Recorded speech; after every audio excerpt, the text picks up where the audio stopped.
Ẹ kú dédé àsìkò gbogbo tí ẹ ti ń gbọ́ mi lé lóko tàbí lẹ́yìn òde, jẹ́ kí a gbàdúrà. Bàbá wa olùfẹ́ wa wọn aṣẹ́ lọ́ba Gbénga fún àánú àtọ́jú rere lọ́nà àtàrí gbà. Arúgbó fún oore ọ̀fẹ́ láti tún rí ọjọ́rú. A gbàdúrà wípé ìtẹ̀síwájú ìgbéga àti àlùyọ yóò rú wá fún wa lénìí ní orúkọ Jésù.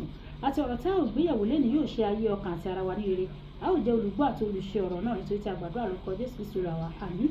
Ìwé ọ̀run ṣíṣí tí a tẹ ọwọ́ olùṣọ́ àgùntàn yín náà pàdé Jàre Adébóyè kọ. Èní ọjọ́rú ọjọ́ 4 oṣù kejì.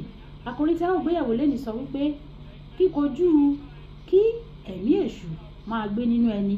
Kíkojú kí ẹ̀mí èṣù kí ó máa gbé nínú ẹni. Àmú àkọ́sórí wa nínú ìwé Mátì orí 9 ẹsẹ̀ 16. Àmú bíbélì kíkà nínú ìwé Máàkù orí 5 ẹsẹ̀ 1 títí dé ẹsẹ̀ 20. Nígbà tí a mú bíbélì ọdún kan nínú Lífítíkù orí 22 títí dé orí 23. A mú orin tí a ó kọ nínú orin 10 nínú Kristi nìkan. Àkọ́sórí Mátíù orí 9 ẹsẹ̀ 16. Nígbà tí ó di àṣálẹ́, wọ́n gbé ọ̀pọ̀lọpọ̀ àwọn ènìyàn tí ó ní ẹ̀mí èṣù wá sọ́dọ̀ rẹ̀. Ó sì fi ọwọ́ rẹ̀ lé àwọn ẹ̀mí náà jáde, ó sì mú àwọn olókùnrùn lára dá. Bíbélì kíkà Máàkù orí 5 ẹsẹ̀ 1 títí dé ẹsẹ̀ 20. A ó ṣe pépèpé nítorí àkókò. Nígbà tí ó sì ti inú ọkọ̀ jáde, lójú kan náà ọkùnrin kan tí ó ní ẹ̀mí àìmọ́ pàdé rẹ̀.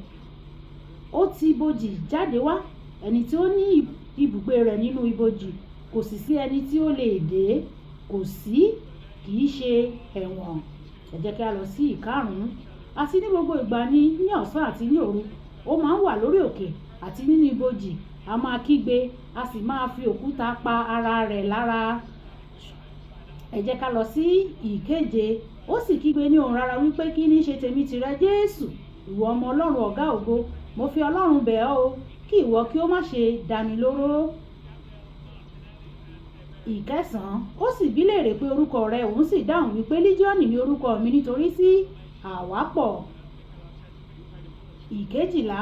Gbogbo àwọn ẹ̀mí èṣù tí ó ń bẹ wípé rán wa lọ sínú àwọn ẹlẹ́dẹ̀ kí àwa kí ó lè wọ inú wọn lọ.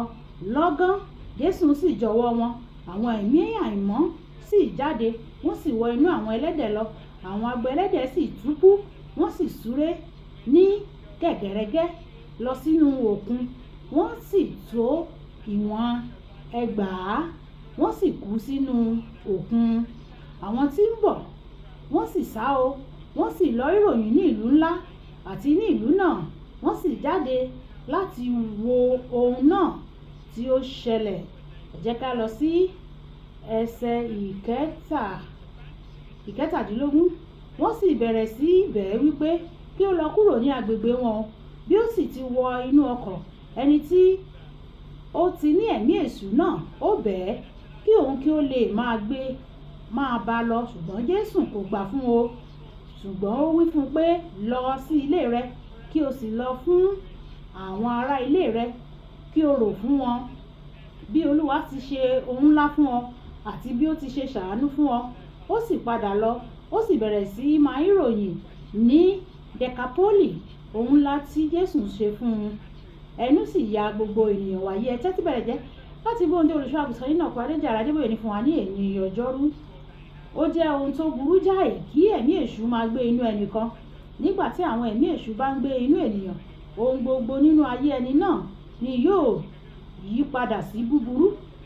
Àwọn ẹni tí ẹ̀mí èṣù bá ń gbé inú wọn, wọ́n sábà máa ń ba nǹkan jẹ́, kódà débi pé wọ́n máa ń pa ara wọn run. Gẹ́gẹ́ bí a ṣe rí nínú bíbélì kíkà wa tòní.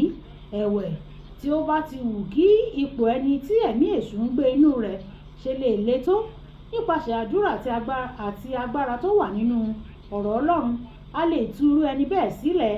Ohun gbogbo tí Jésù ń sọ kò ju ọ̀rọ̀ péréte lọ o. Tí wèrè ará Gàdárà náà sì gba ìtúsílẹ̀ kúrò lọ́wọ́ Lígíọ́nì ẹ̀mí èṣù tó ń gbé inú rẹ̀. Nítòótọ́ kò sí ohun tó ṣòro jù fún Ọlọ́run Olúwa wa láti ṣe. Ìwé Jeremáyà orí 22 ẹsẹ̀ 17.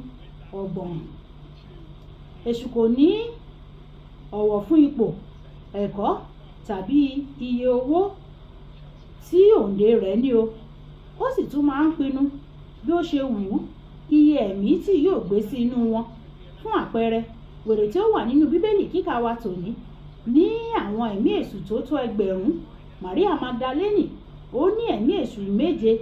Ìwé Lúùkù orí 9 ẹsẹ̀ 1 àti ọkùnrin kan nínú Máàkù orí 1 ẹsẹ̀ 21 títí dé ẹsẹ̀ 23. Ẹ̀mí èṣù kan ṣoṣo ni òun ní. Bí ó ti wù kí ìkọlù tí ọ̀tá pinnu fún ọ àti àwọn olólùfẹ́ rẹ tó, mo pàṣẹ pé ó ti dòfo lónìí ní orúkọ Jésù. Mo rántí ìgbà kan ní àwọn ọdún 1980 nígbà tí wọ́n sábà máa ń gbé àwọn tó ní ẹ̀mí wèrè wá sí ìpàgọ́ ìràpadà, èyí tí ó ti di ìlú ìràpadà báyìí. A ó kó wọn sí inú ilé kékeré kan níbi tí a ó ti máa gbàdúrà fún wọn títí tí wọn ò fi rí ìtúsílẹ̀. Ní ìgbà kan, ọ̀kan lára wọn, ẹni tí Ọlọ́run ti bẹ̀rẹ̀ sí ní mú lára dá, tó ti ń bọ̀ sípò lẹ́yìn ọjọ́ díẹ̀ tí ó ti wà pẹ̀lú wa, ó sáré jáde, ó kígbe, ẹ gbà mí! Àwọn ènìyàn wọ́n yí i ká, ó ní àwọn ènìyàn wọ́n mà ti gbé wèrè wá bá wa níbí kẹ̀. Bí ó tilẹ̀ jẹ́ pé arákùnrin yìí kò tí ì bọ́ sípò pátápátá, ó kígbe jáde ní ìbẹ̀rù nígbà tí ó ṣe alábàápàdé ẹlòmíràn tó ní ẹ̀mí èṣù tí ó ṣẹ̀ṣẹ̀ mú wọ inú ilé pẹ̀lú rẹ̀. Lẹ́yìn ọ̀rẹyìn, àwọn ọkùnrin méjèèjì náà wọ́n bọ́ lọ́wọ́ ìdè èṣù o. Bí ó ti wù kí ẹ̀mí èṣù náà kí ó ń gbé inú ènìyàn tó, Ọlọ́run alágbára ló lè tú ènìyàn sílẹ̀ kí ó sì ṣe ohun tó ó ṣòro tí ènìyàn rò wípé ó ṣòro kí ó ṣe é, kí ó sì mú ẹni náà lára dá. Kò sí ohun tó ṣòro ṣe fún Ọlọ́run. Ìwé Lúùkù orí 1 ẹsẹ̀ 37.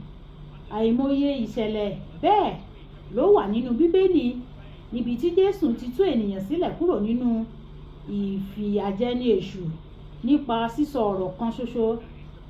Nígbà tí ó bá rán ọ̀rọ̀ rẹ̀, ìwòsàn àti ìdáǹdè yóò tẹ̀lé. Ìwé orin Dáfídì orí 47 ẹsẹ̀ 20 wípé ó rán ọ̀rọ̀ rẹ̀, ó sì mú wọn lára dá, ó sì gbà wọ́n lọ́wọ́ ìparun wọn. Mo gbàdúrà pé Ọlọ́run yóò rán ọ̀rọ̀ rẹ̀ sínú èyíkéyìí ẹ̀ka ayé rẹ tí èṣù ti lè máa ṣiṣẹ́ lọ́wọ́lọ́wọ́.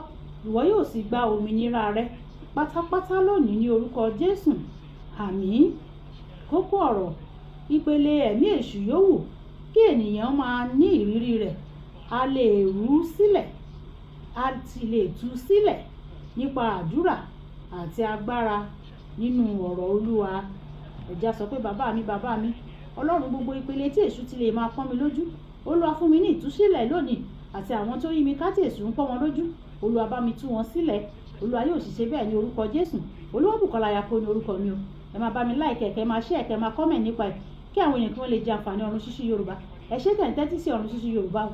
Ọlọ́run Olódùmarè yóò tẹ́tí sí igbe àti ẹ̀bẹ̀ yín. Ó dàbọ̀.